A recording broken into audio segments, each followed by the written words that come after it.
లూకా సువార్త అధ్యాయం 39 ఆ దినముల యందు మరియ లేచి యూదా ప్రదేశంలోని కొండసీమలలోనున్న ఒక ఊరికి త్వరగా వెళ్లి జకరియా ఇంటిలో ప్రవేశించి ఎలిజబెతుకు వందనము చేసెను. యేసుక్రీస్తు జననంలో మరియ పరిశుద్ధాత్మ పూర్ణులై గర్భమును ధరించి ఈ సంతోషమును దేవుని స్తుతించడానికి తన బంధువైనటువంటి యూదా ప్రదేశంలోని కొండసీమలో ఉన్నటువంటి ఐన్ కరీం అనేటువంటి గ్రామమునకు వెళ్ళినట్లుగా మనము గ్రహించాలి. ఈ గ్రామం పేరు Ein Karem. Ein Karem means the spring of vineyard. is a historic mountain village southwest of Jerusalem, the birthplace of John the Baptist. Ain Karim అనేది ప్రస్తుత యెరూషలేం పొరుగున ఉన్న ఒక చారిత్రాత్మక పర్వత నగరం. జెరూసలేం జిల్లాలో ఇది హదస్సా మెడికల్ సెంటర్ యొక్క ప్రదేశం. ఐన్ కరీం రెండవ ఆలయం కాలం చివరలో ఒక ముఖ్యమైన యూద గ్రామం. ఇది క్రైస్తవ మతానికి ముఖ్యమైనది. జాన్ ద బాప్టిస్ట్ ఐన్ కరీంలో జన్మించి ఉండటం వలన దీనికి చాలా ప్రసిద్ధి వచ్చి ఉన్నది. 39 ఆ దినముల యందు మరియ లేచి యూదా ప్రదేశంలోని కొండసీమలో ఉన్న ఒక ఊరికి త్వరగా వెళ్లి జకరియా ఇంటిలో ప్రవేశించి ఎలిజబెతుకు వందనము చేసెను. జాన్ ద బాప్టిస్ట్ వారి కుటుంబము అనగా జకరియా ఎలిజబెతులు యూదా కొండ ప్రాంతంలోని పట్టణంలో నివసించారని దీని వలన మనము తెలియచేయుచున్నది. ఈ ప్రదేశము క్రైస్తవ పర్యాటకులకు చాలా సౌకర్యంగా ఉంటుంది. మరియు ఈ ప్రాంతంలో అనేక చర్చిలు మరియు అనేక సంస్థలు స్థాపనకు దారితీసింది. 400 సంవత్సరములు దేవుడు మౌనం వీడి దూత ద్వారా మొదటగా మాట్లాడిన వ్యక్తి జకరియా. యేసు జననములో యుక్తమైన దేవునికి ఇష్టమైన మనుష్యులను దేవుడు ఎన్నుకొన్నాడు. సామెతల గ్రంథం 16 అధ్యాయము 33 చీట్లు ఒడిలో వేయబడును, వాటి వలన తీర్పు యెహోవా వశము. జకరియా ఎలిజబెతుల ఒడిలో దేవుడు చీట్లు వేశాడు. ఆయన యేసుక్రీస్తు మార్గమును సరళము చేయటానికి యోహానుకు జన్మమునివ్వడానికి దేవుడు వారిని ఎన్నుకున్నారని గ్రహించాలి. దేవునికి ఇష్టమైనటువంటి వారు జకరియా ఎలిజబెతులు. ఎందుకనగా మనము ధ్యానం చేద్దాం. నీతి, యథార్థత, న్యాయము, దేవుని జ్ఞానము, భయభక్తులు, దీన మనసు, ఇవి దేవునికి ఇష్టమని దేవుని గ్రంథం తెలియజేస్తుంది. మొట్టమొదటిగా నీతి యథార్థత కలిగిన వారు జకరియా ఎలిజబెతులు. దినవృత్తాంతం 1 గ్రంథం 29 అధ్యాయం 17 నా దేవా, నీవు హృదయ పరిశోధన చేయుచు యథార్థవంతుల యందు ఇష్టపడుచున్నావని నేను ఎరుగుదును.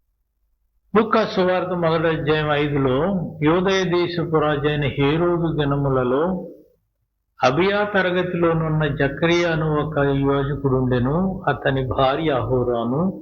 అహోరాను కుమార్తెలలో ఒకతే, ఆమె పేరు ఎలిజబెత్. 400 సంవత్సరములు దేవుడు మౌనం వీడి దూత ద్వారా మొదటగా మాట్లాడిన వ్యక్తి జకరియా. యేసు జననములో మరి ఇష్టమైనటువంటి మనుష్యుడుగా జకరియా కనిపిస్తా ఉన్నాడు. అహరోను యాజక వంశాన్ని 24 తరగతులుగా విభజించారు. జకరియా అబియా తరగతికి చెందినవాడు. దినవృత్తాంతాలు 1 దినవృత్తాంతాల గ్రంథం 24 అధ్యాయం 10 ఇది మనకి స్పష్టము చేయబడి ఉన్నది. లూకా సువార్త 1 అధ్యాయం 13 దూత అతనితో, జకరియా భయపడకుము, నీ ప్రార్థన వినబడినది, నీ భార్య అయిన ఎలిజబెత్ నీకు కుమారుని కనును, అతనికి యోహాను అను పేరు పెట్టుదువు. జకర్యా నీతిమంతుడు గనుక దేవుడు మాట్లాడారు. ఎలిజబెత్ కూడా అహరోను కుమార్తె. మరియా ఎలిజబెత్కు బంధువు కాబట్టి మరియ కూడా యాజక తరగతికి చెంది ఉండాలి. కనుక యేసు యాజకుడుగాను, యేసేపు యోధా వంశస్థుడుగాన యేసు రాజుగా పుట్టి ఉన్నారని మనము గ్రహించవలెను. సువార్త 1:16 వీరిద్దరూ ప్రభు యొక్క సకలమైన ఆజ్ఞలు చెప్పున, న్యాయ విధులు చెప్పున నిరపరాధులుగా నడుచుకొనుచు దేవుని దృష్టికి నీతిమంతులై ఉన్నారు గనుక ఎలిజబెత్ జకర్యా గర్భమున యేసు మార్గమును సరళము చేయు యోహానును జన్మింపచేయుట దేవుని ప్రణాళికలో ఒక భాగమని మనము గ్రహించవలసిన వారమైంటున్నాం. ప్రియ దేవుని నమ్మినటువంటి విశ్వాసి, దేవుని ప్రణాళికలో నీ యొక్క భాగము ఏమై ఉన్నది? మనము దేవుని సేవలు, దేవుని యొక్క కృపలు, క్రీస్తు సువార్తలు మనం ఏ విధంగా ఉపయోగపడుతున్నావు, నీవు నీ కుటుంబము ఏ విధముగా ఉపయోగపడుతుందనేది మనం గ్రహించాలని మనం చేస్తూ ఉన్నాం. న్యాయం. యెషయా గ్రంథము 61:8 ఏలయనగా న్యాయము చేయుట యెహోవానకు నాకు ఇష్టం. యాజక ధర్మమునకు న్యాయము చేయువారుగా జకర్యా, ఎలిజబెతులు మనకు దేవుని గ్రంథంలో చూస్తున్నాం. లూకా సువార్తికుడు మొదటి 2 అధ్యాయాల్లోని పరిశీలన చేసినప్పుడు ఆలయము దేవుని నివాస స్థలము, ఇక్కడ దేవుడు నివసించేవాడు మరియు దేవుడు తన ప్రజలను మరియు ఆలయములో పనిచేసేవారు దేవుని ఆత్మను ఎదుర్కొంటారని, కొందరు దూత కనిపిస్తాడని ఎదురు చూస్తూ గుడిలో వేచి ఉంటారు. కాబట్టి ఈ అంశాలను యూదులు యొక్క గుండెలలో కేంద్రీకృతమై ఉన్నాయి. 8వ వచనములో జకర్యా తన తరగతి క్రమము చొప్పున దేవుని ఎదుట యాజక ధర్మం జరిగించుండగా యాజక మర్యాద చెప్పున ప్రభు ఆలయంలోనికి వెళ్లి ధూపం వేయుటకు అతనికి వంతు వచ్చాను. ధూప సమయమందు ప్రజలు సమూహమంతయు వెలుపల ప్రార్థన చేయుచుండగా దేవుని దూత జకర్యాకు దర్శనమివ్వడం గమనార్హం. అనగా దేవుడు తనకు అప్పగించినటువంటి పని. ఈయనకు ఆ సంవత్సరం దేవుని ఆలయంలోకి వెళ్ళి ధూపం వేయటము ఆయనకు వచ్చి ఉన్నది కనుక యాజక మర్యాద చెప్పున ఆయన ఆలయంలోకి వెళ్ళి ప్రార్థన చేస్తూ ఉన్నాడు. ప్రియ దేవుని పిల్లలారా, ఈ సన్నిధిలో నీవెలా గడుపుతున్నావు? ఆచారము, ఆరాధన. ఆదివారము గుడికి వెళ్ళడం, మందిరానికి వెళ్ళడం ఆచారమే. ఎందుకంటే మనందరినీ కూడా మరక్కడ కూర్చోబెట్టి దేవుని వచనాలు, దేవుని వాక్యాన్ని ఇవ్వడం మరి దైవజనులు చేస్తుంటారు. అది లేకపోతే మనం దేవుని సన్నిధికి వెళ్ళలేం. అయితే దేవుని సన్నిధికి వెళ్ళి అక్కడ మనము ఆరాధన చేయాలి. ఆరాధన అనేది నీకును దేవునికి సంబంధించినది. అందరితో ఏకకంఠముతో మనం ఆరాధన చేసినప్పుడు అది దేవునికి ఇష్టమైన ఆరాధనగా ఉంటుంది. నీకు వ్యక్తిగతంగా నీ హృదయము, నీ ఆత్మ దేవునితో ఐక్యపరిచినప్పుడు అది నీకు ఆశీర్వాదకరంగా ఉంటుందని మనం చేస్తూ ఉన్నాను. చాలా మంది చాలా ఖరీదైనటువంటి చర్చిలు కట్టుకుంటూ ఉంటాం. చాలా మరి వెచ్చించి మంచి మంచి బెంచీలు, కుర్చీలు వేస్తూ ఉంటారు. కొంతమంది ఆరాధనకు వెళ్ళి మరి చర్చికి వెళ్ళి ఫ్యాన్ కింద కుర్చీలో కూర్చొని నిద్రపోతూ ఉంటారు. అది దేవునికి ఆరాధన కాదు. దేవునికి నీకును మధ్య సరైనటువంటి సంబంధాన్ని అక్కడ కలిగి ఉండాలని, అదే సరైన ఆరాధన అని మీకు మనవి చేస్తూ ఉన్నాను. అదే న్యాయము చేయుట, ఆ కుర్చీకి న్యాయం చేయాలి. నీ ఉద్యోగం చేస్తున్నప్పుడు నీకు ఇవ్వబడిన పనికి న్యాయం చేయాలి. నువ్వు ఒక భార్యవైతే భార్య స్థానానికి న్యాయం చేయాలి. భర్తవైతే భర్త స్థానానికి న్యాయం చేయాలి. ఒక 5వ తరగతి చదువుతున్న బిడ్డ తనకిచ్చిన పుస్తకాలకి, తనకిచ్చిన తరగతికి న్యాయం చేయాలి.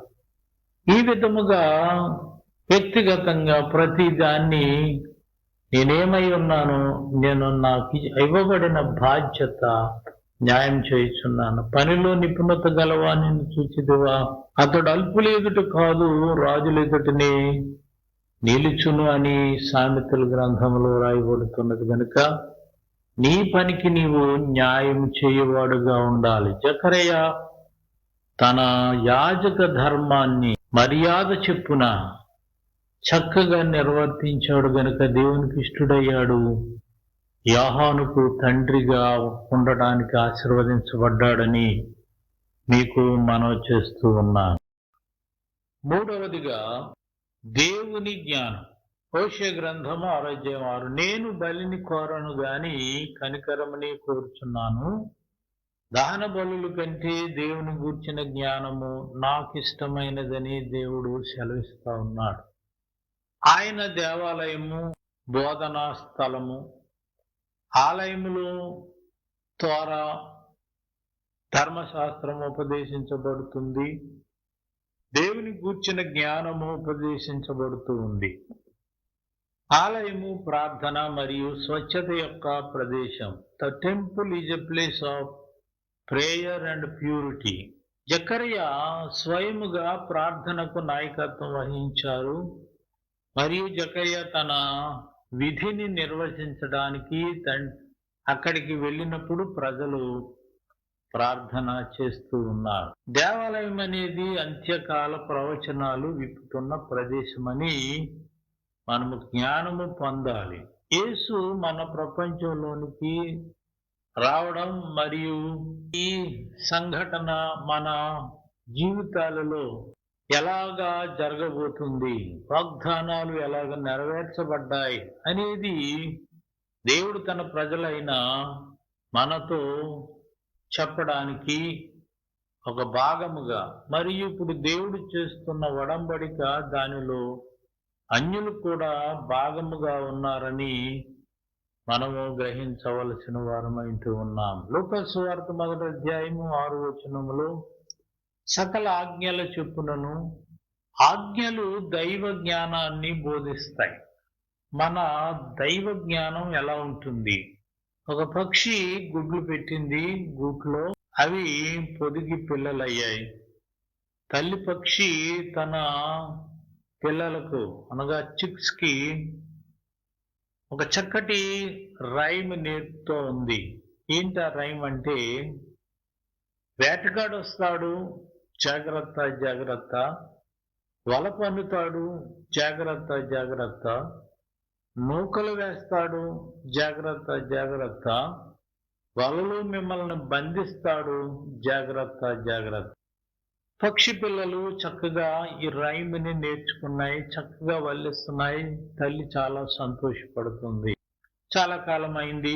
పక్షులకి పిల్లలకి రెక్కలు వచ్చాయి, ఎగరడానికి సిద్ధంగా ఉన్నాయి. ఒక రోజున తల్లి దూరం వెళ్ళింది.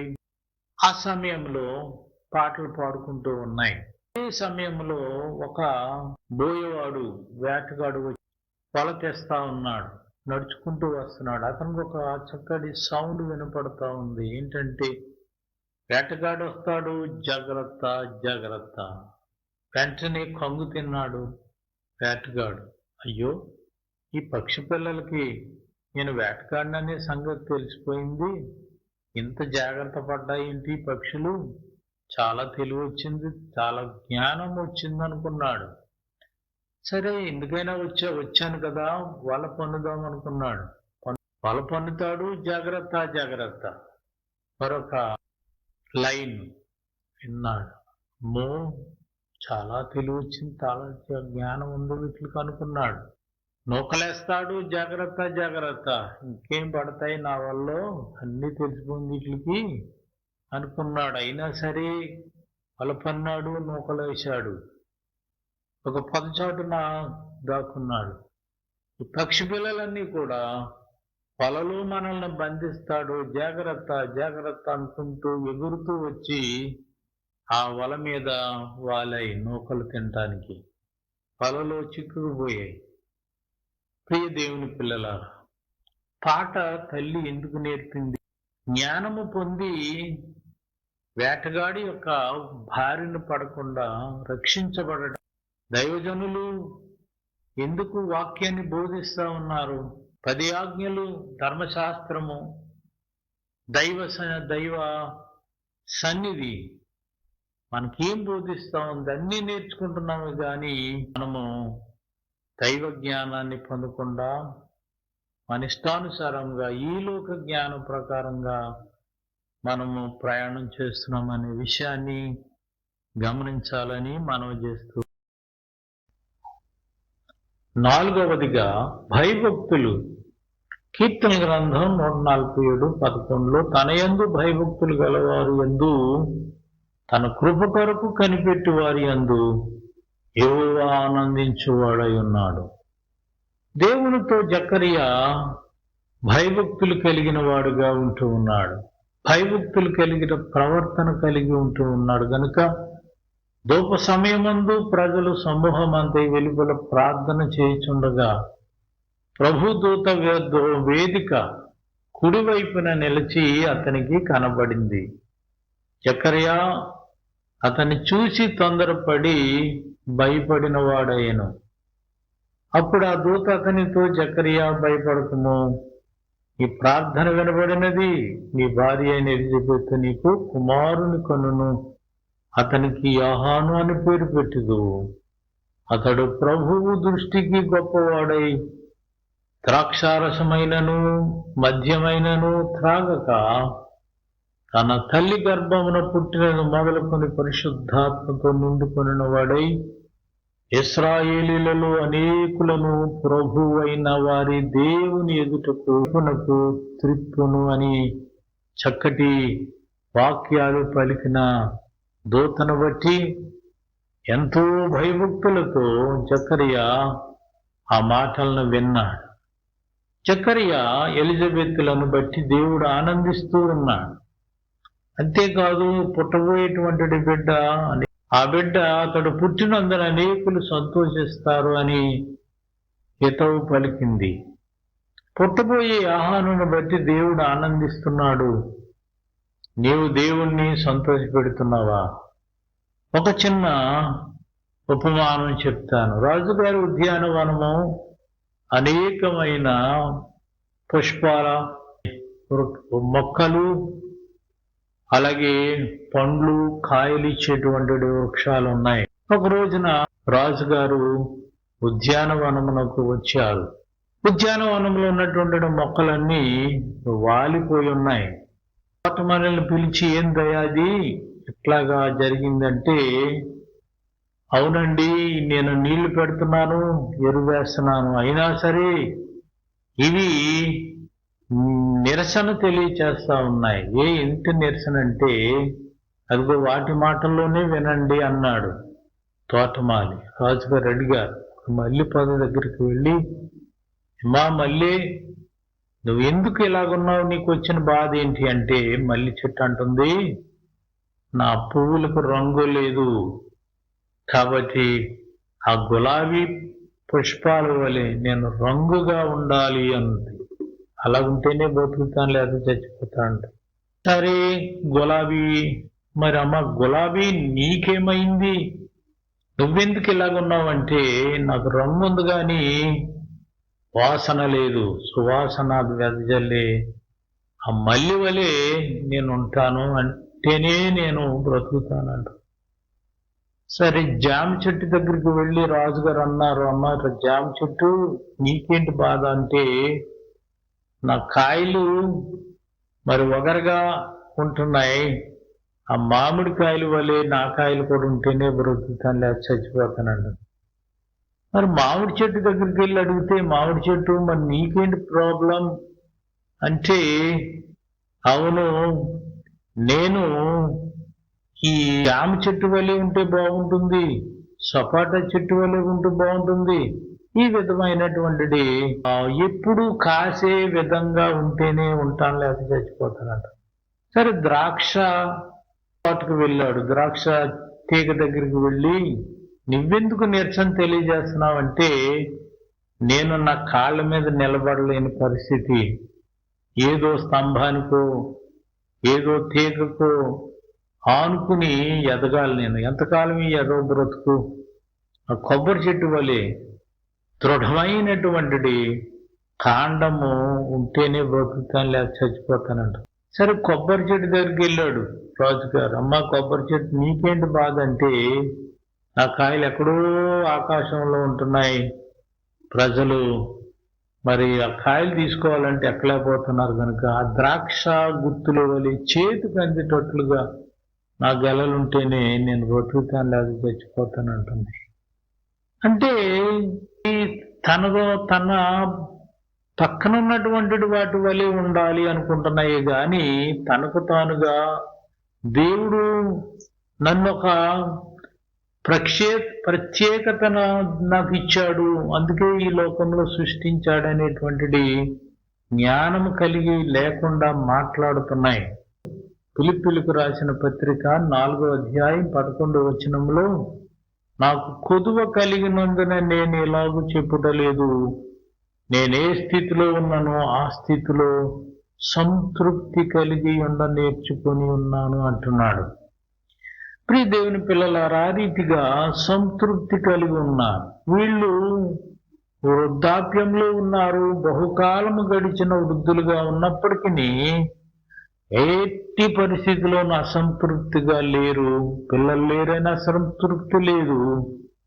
అలాగే యాజక వృత్తిలో కూడా అసంతృప్తి లేకుండా నీతిమంతులుగా ఉన్నట్లుగా మనం చూడగలుగుతున్నాము గనుక, ఇలాంటి వారిని దేవుడు ఎన్నుకుంటాడు.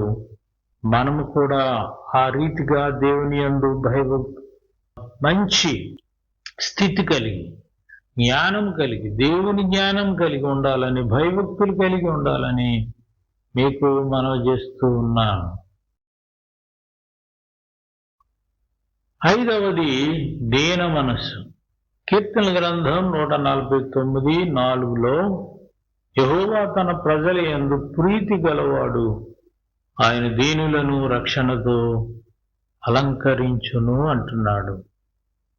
ఒక అభయము దేవుడిస్తా ఉన్నాడు. ఎవరికి? తన ప్రజల కంట ప్రీతి గలవాడు. ప్రీతి అనగా చాలా ఇష్టమను, తన ప్రజలందు ఇష్టపడతాడు.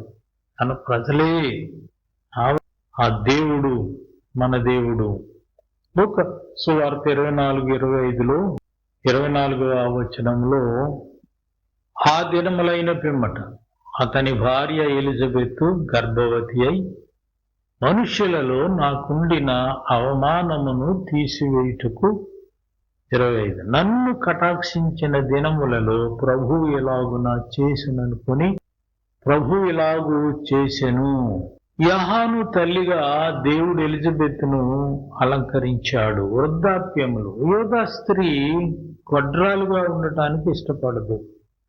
దేవుడిచ్చేటువంటి స్వాస్థ్యాన్ని పొందాలి, నేను నా బిడ్డలు అని, అబ్రహాము యొక్క స్వాస్థ్యాన్ని పొందుకోవాలని వాళ్ళు ఎదురు చూస్తూ ఉంటారు. కాబట్టి గొడ్రాలుగా ఉండటానికి ఎలిజబెత్ ఎంతో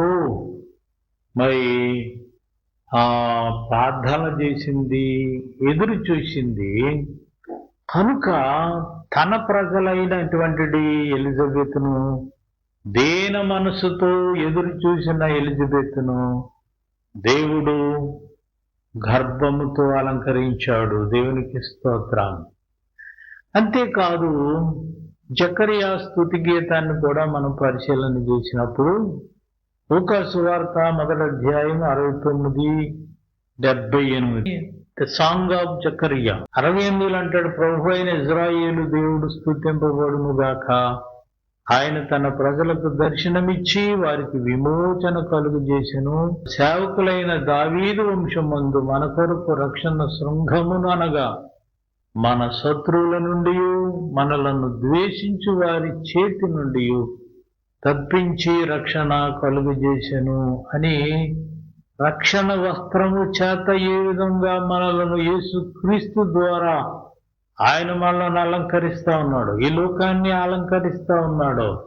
ఈ సాంగులు ఆయన తెలియజేసినట్లుగా మనం చూస్తాం. కాబట్టి రక్షణ వస్త్రమును మనం ధరించుకోవాలి. ఏసే ఆ రక్షణ. కల్వరిగిరిలో మన కొరకు ఆయన రక్షణ వస్త్రాన్ని మనకి ఇచ్చి ఉన్నాడు. యేసుక్రీస్తు ద్వారా ఆ రక్షణ పొంది ఆ వస్త్రము ధరించినప్పుడు పరిశుద్ధులుగా మనము పరలోకమును చేరి ఆయన సన్నిధిలో సదా ఆనందించే ధైర్యాన్ని దేవుడు మనకి ఇచ్చాడు. జకరియా ఎలిజబెతుల వలె మనం కూడా నీతి యథార్థత న్యాయము జరిగించేవారుగా, దేవుని జ్ఞానమును కలిగిన వారుగా, భయభక్తులు కలిగిన వారుగా, దేన మనస్సును కలిగిన వారుగా మనం ఉండి ఆయన అనాది సంకల్పములు దేవుడు మనకి ఏ కార్యమును అప్పగించి ఉన్నారో, ఏ పనిని మనలను చేయమని అడుగుతున్నారో ఆ పనిలో మనం వర్ధిల్లుదాం. జకరియా ఎలిజబెతుల వలె మనమును దీవించబడదాం, అలంకరించబడదాం. దేవుడు